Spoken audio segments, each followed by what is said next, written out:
然後咧，我哋登入翻咧去小朋友嘅畫面入面咧，咁咧佢哋可以自己撳翻嘅戰士畫面嗰度咧，睇下先。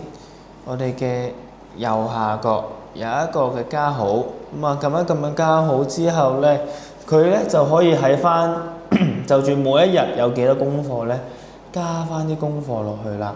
我預計5分鐘完成呢一個嘅補充練習喎，係嘛？例如咁樣試下又開始啊！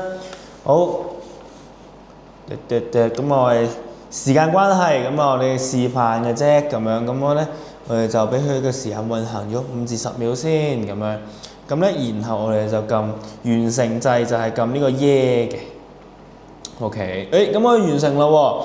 完成之後，屋企人想 check 家課，為佢做個評分，可唔可以咧？答案當然就係可以㗎啦。咁呢個位咧，我哋要喺邊一度撳翻咧？首先又係要登出翻，去翻家長嘅版面。好，咁稍等一陣，做一個登入先啊。